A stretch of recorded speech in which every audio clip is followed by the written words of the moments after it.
the regularly scheduled meeting of the SBU ESD. It's January 12th, 2021.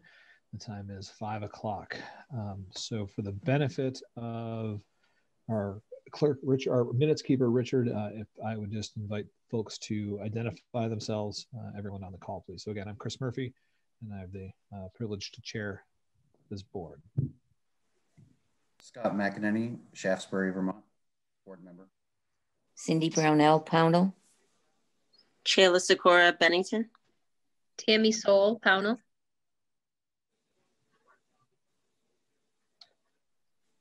I see Jerry. And just Dick Grants Woodward. Jerry, maintenance director. And that Laura was Dick Boudreaux, Grant. assistant superintendent. There we go. Mike Barnes, director of educational technology. All right, and I think that's it. Very good. So the first agenda item is for the Pledge of Allegiance. So if you would please stand and direct your attention to the flag behind the superintendent. I pledge allegiance to the flag of the United States of America and to the republic for which it stands, one nation, under God, indivisible, with liberty and justice for all.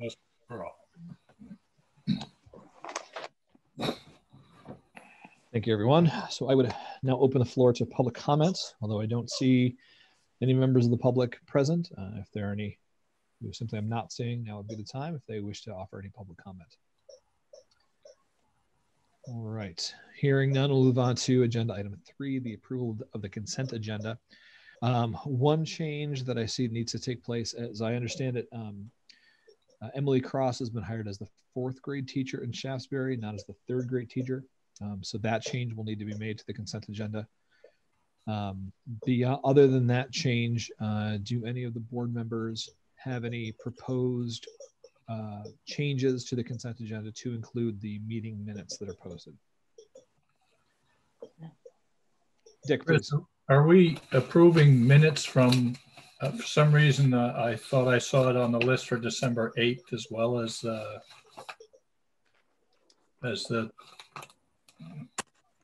21st? Yeah, so the 8th was our regular meeting and the 21st was our first budget meeting. And we didn't already approve, huh? What was that, Dick? We didn't already approve that, huh? No, I don't believe we did. And then what about the minutes from the last budget meeting? So I don't think those have been prepared yet. Approve those at our next meeting, at the February meeting. Well, move to approve the consent agenda. Second. Thank you, Dick. Thank you, Cindy. Any discussion on approving the consent agenda? With that change noted, it's number 6. Dick, please. Just that I noted Sandy Foster's retirement is included there. I'm particularly upset with that, but and I know it's going to be difficult to fill the position, but I never like to see good leaders go, and I think she was one of them. Well, and with 18 years at that school, that's a record to be proud of, for sure. So moving on to finance, there was the treasurer's report that was posted, and I do not see Director Gordon. She's not here now. So are there any questions about the finance report to be directed either Assistant Superintendent Boudreaux or Superintendent Culkeen? Thanks. Okay, so hearing none, we move on to agenda item 5, the superintendent's report. So Superintendent Culkeen, the floor is yours. Good evening. One thing that we're working on right now is things are so different, right? So luckily for us, town meeting day is not a physical meeting in our school districts. It is by an Australian ballot. So some districts are already struggling with transitioning to that. So that's in place. But one of the things that we're working with is how we're going to do the informational meeting the night before. We're working with CAT TV, hopefully, so that maybe people can just log into one meeting and not have to log into a series of Zoom meetings. Because if you know traditionally how we do it, there's Southwest Tech will be there in a 15-minute increment. MAU will be there in a 15-minute increment. SU, Union Elementary, and then it goes to the town. So we're hoping that we can come up with a solution that people can just log into one meeting and we can keep it live and close a meeting and open a meeting, close a meeting, open a meeting. Not sure what that, it might require, multiple warnings like it always does, but I'm confident we can get that worked out. Director of Finance Operations, Renee Gordon, tells me that they really want to get the postcard that gets mailed out to people, giving them the dates by end of next week. So, we have to have that.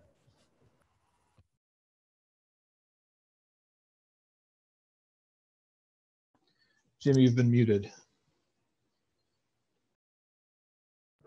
Was I muted the whole time? Did you not hear anything I said? No, just the last sentence or two. Wow. We heard up till the postcards needed to be mailed. All right, so they hope to get them out next week, and I think that we're in a solid position to do that. Met with the Teachers Association this afternoon. As you know, we did get to a tentative agreement for this year with the Teachers Association and with the support staff. It's taken, with holidays, it's taken a little longer to get the tentative agreement drafted from our attorney back to their side to have it verified that everything that we agreed to was in this document.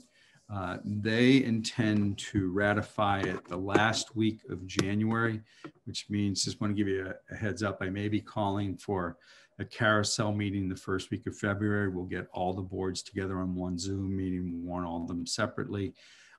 So then we can have Dina, our attorney, Dina Atwood, and our Director of Human Resources, Nick Galt, give the presentation once to all the boards about this is what the tentative agreement, and then ask the boards to vote, and then we can be in the process of processing the changes from that agreement. And make no mistake about it, once that's done, we'll be back in negotiations again. Those who are on the negotiating time know that we'll be right back at it. But it is on track that the associations will sign it that last week of January.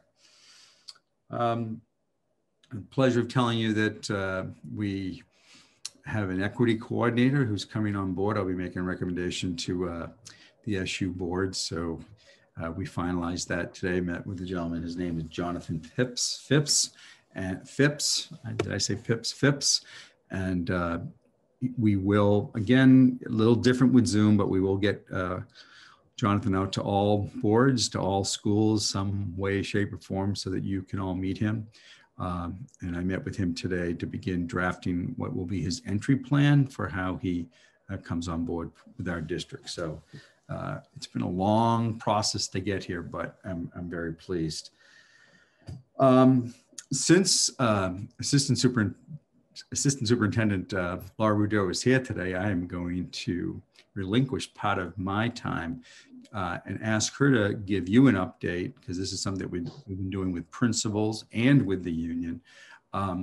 What phase three reopening may look like, and where we're gonna go. And originally was in our timeline site for January 19th.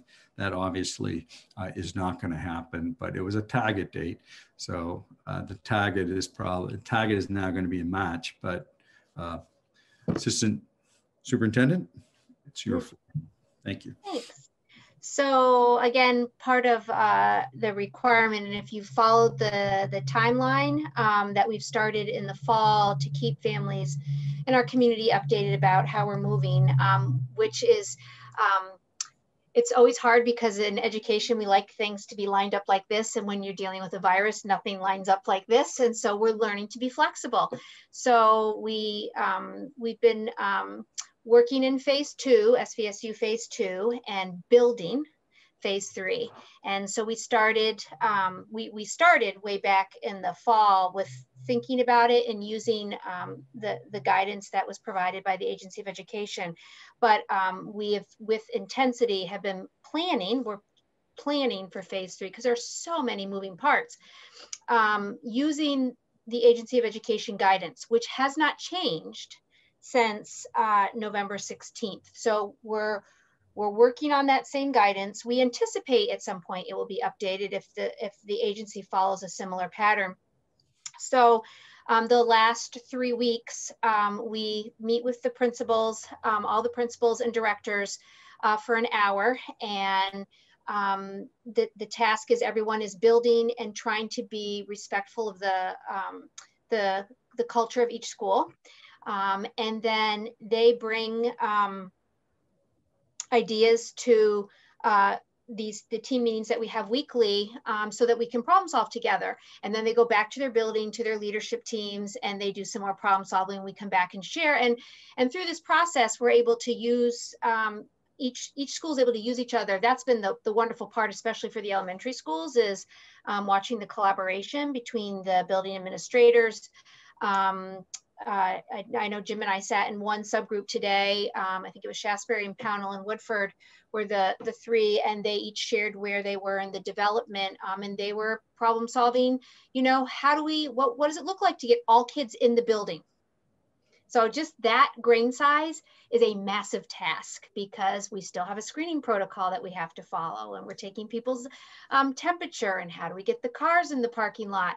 And they were able to problem solve with each other. And then we go back to the larger group and we share out, and they leave with notes to go back to their team. So this process will continue into next week, and it includes logistics.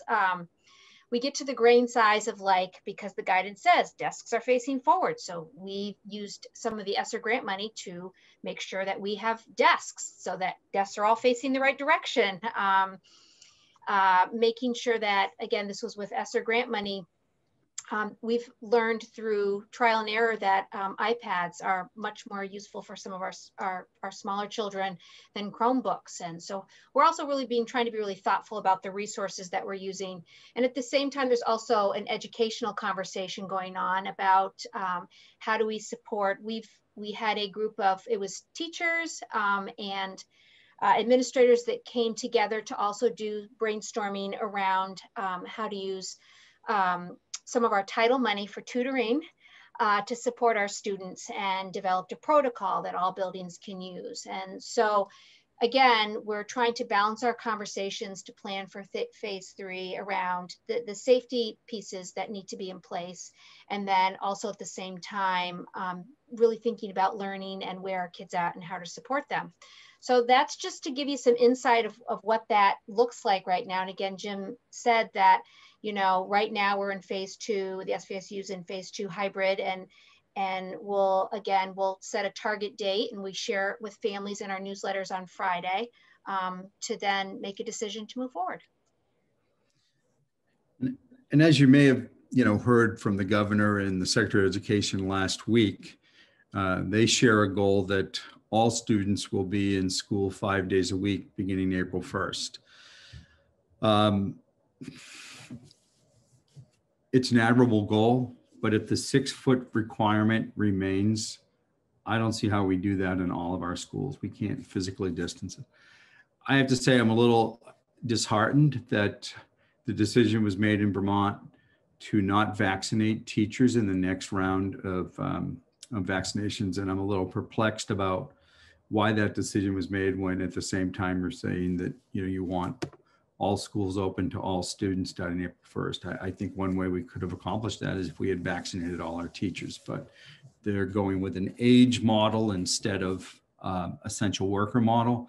And while some of our teachers may age-wise have the vaccination by April, I don't think the majority of our teachers will. So it's an admirable goal. We certainly believe that our students should be in the building, but we also need to be safe. And we also, as you know, work in a unionized environment where we have to honor negotiating with our staff to get operations up and running.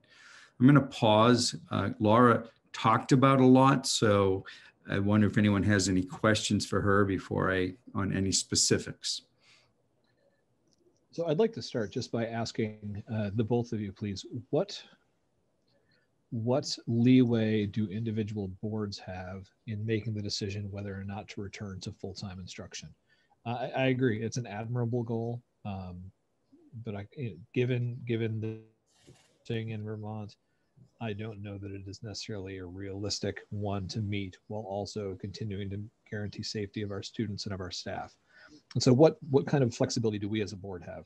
I think you have flexibility, but I would have to verify that it wasn't an order that we're all back by April 1st. We haven't been ordered back by April 1st. It's their goal. And through all of this, since last March 17th through this, it has been what we need to do in our school district, that we get guidance from the state, but other than the initial shutdown, everything about when we go into which phase has been a local decision based on, what is happening here on the ground in our own district. So I would say that you have some leeway there, unless the governor or the Secretary of Education gives a direct order that all students, and that's not what I heard. I mean, that's the goal, that's what they want, but it was not an order. Okay, thank you. Yeah. Anyone else have questions regarding reopening? Yes, Jeff. I know with the 6-foot rule, I think that's been waived for the elementary levels from the K through 6. I think they said a minimum of 3 feet. Yep. So as an elementary board, that makes it more realistic, because I think the fire code puts it at 4 or 5 feet between desks for safety. So that's actually less than the fire code. So realistically, that spacing shouldn't be an issue for the elementary. Yeah. So one of the complications we have with that, Jeff, is the 6th grade, because for Bennington, the 6th graders are at the middle school, which will follow still will be under the 6-foot rule. So how we manage that, some would be back and some would not, that's something we still have to be remembering. That was a point brought up at our principals meeting this morning, because we sometimes forget that, we do have 6th graders at the middle school. And I know last year before, because we're coming up to like MAPS testing again, are we going to be able to see what the change from last year's MAP scores to this year, from full school up until the winter MAPS assessment to this year's MAPS assessment?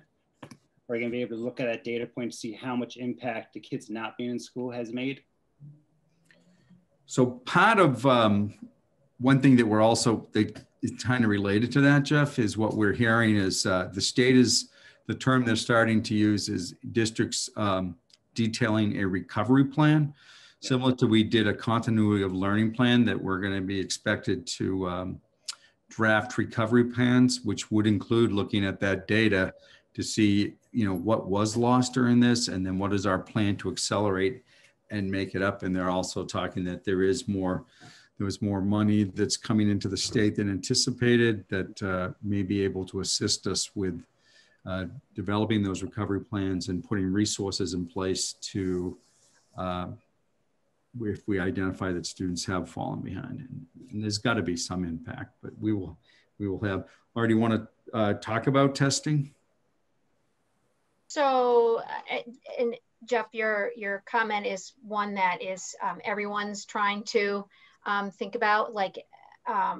So we did attempt to give. So the other part, it's been we're in a pandemic. So what our normal screening window looks like, that we do 3 times a year to measure growth, has been disrupted. Our cycle's been disrupted, and the state has now acknowledged that as well, just in terms of state testing and the summative assessments that are given. So we are, we use NWEA MAP and FastBridge as our screeners. We're following, there are vendors for our screener. So we're following their guidance. We made it an attempt to provide screening to students that we were able to in the fall, and we're using that as on an individual basis to guide us to determine if they need interventions right now. Our winter benchmark we've pushed out because the state, we are still required to give state assessments this year. And we are also super worried right now about over-testing kids, because it's really important that we're focused on their social emotional wellness. So that winter benchmark we've moved out as we follow the state as they provide us with guidance about what the expectation is for state assessments like the SBAC. And in everything, it's kind of like I said before, we're super, in education, we're so used to having everything lined up, and right now things can't be lined up. But so Jeff, the ultimate goal is to find a way to get some good data that we can use to measure growth, so we can determine the interventions and resources that we need to put in place to support kids. But there's a lot of people working on that in lots of different places. So it's safe to say, kind of once we figure out whatever comes to the care funding of whatever they allotted towards the school districts and the state level, because I'm just thinking of the kids on IEPs and 504s. I mean, a lot of them just haven't had good services in a year, honestly.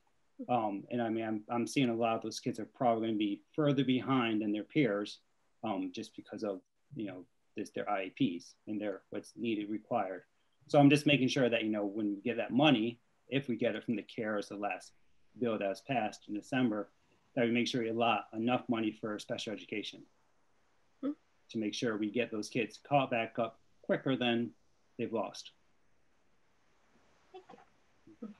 Go ahead. I just wanted to clarify. Phase 3 puts students back in school for 5 days. There's no part of cleaning cycle included in that, right? So our phase 3 would be so right now we're hybrid so we're hybrid 2 and then 3 asynchronous. And then phase 3, which is still under the COVID umbrella, would be 4 days that asynchronous Wednesday would still be there. And so under the umbrella of COVID, Dick, and then once that umbrella's lifted, the emergency is lifted, then we could talk about 5 days, but until the emergency is lifted, it'll still say the 4-day model, but all students would be in school. But there's some real big challenges. Transportation. Yeah, I would also say we still have kids that are choosing, we still have families that can stay remote. Stay remote, yes. Yeah. So the final thing that I want to say, and then I'll take whatever questions you have, but Dick already alluded to it. The retirement letter that I received last week from Sandy Foster, I just want to take a minute to acknowledge that, and Sandy, and I'm sure we will, bring her to a board meeting soon, and there's still time. It's not like she's leaving tomorrow, but she submitted the letter, and I want to acknowledge it, and I want to thank her for her many years of service, and how welcome I always feel as superintendent when I'm at Woodford Elementary School or when I stop by. And a lot of that goes to the dedication that Sandy has put to Woodford, to the town, to the students, and to the school. So I think Sandy was planning to keep it a little bit quieter longer, but she submitted the letter, so it ended up on the agenda. So it's out there. But congratulations to Sandy for making that decision, and a big thank you for her years of service. And I wish her well with whatever her future plans are. And then, are there any questions for us?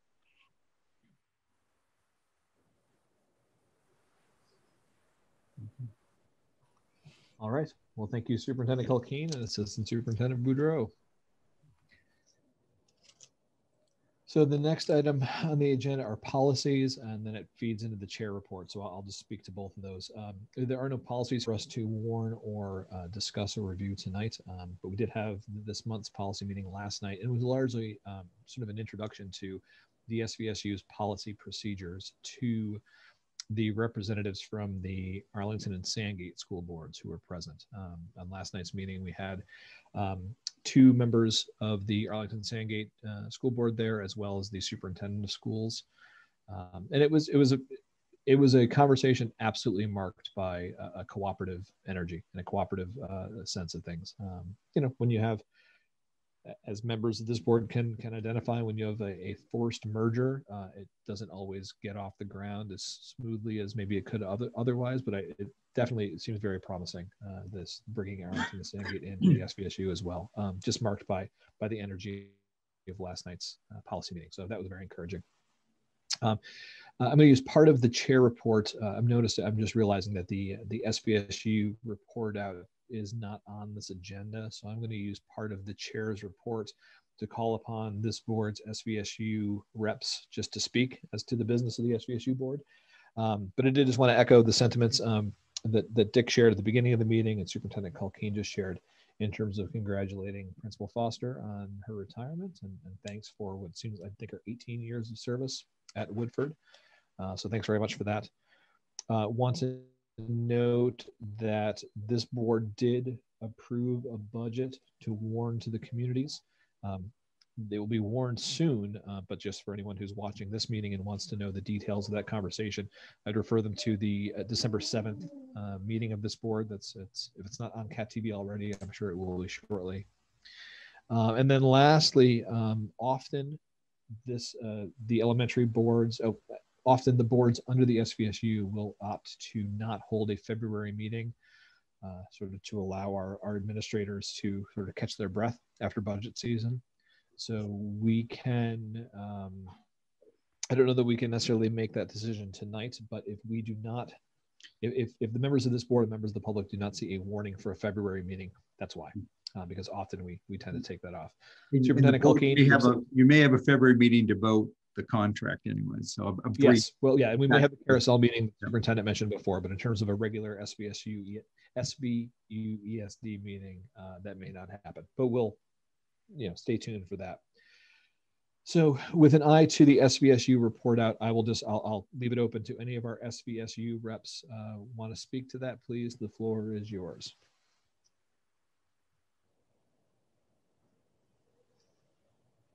Dick, do you want to get started and then I can fill in if necessary?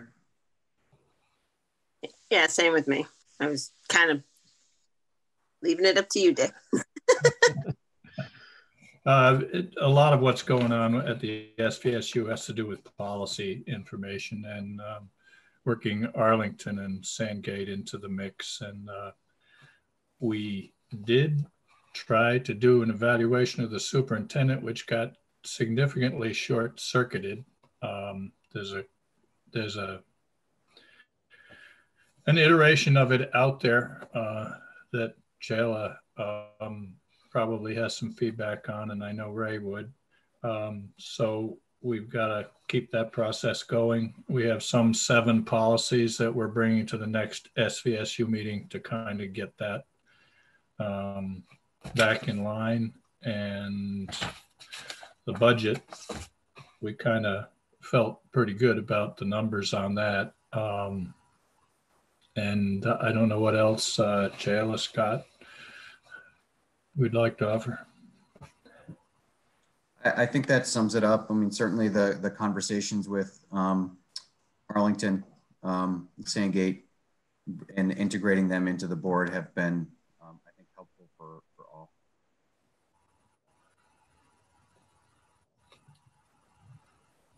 All right, well, very good. Thank you for that. And Jayla, anything to add? No, I wasn't sure if Scott had cut out or if he was finished. So no, agree. And it's been I believe our central office has done a great job and in streamlining that consolidation, and both SUs have just been, the partnership and collaboration has been excellent. It seems really smooth.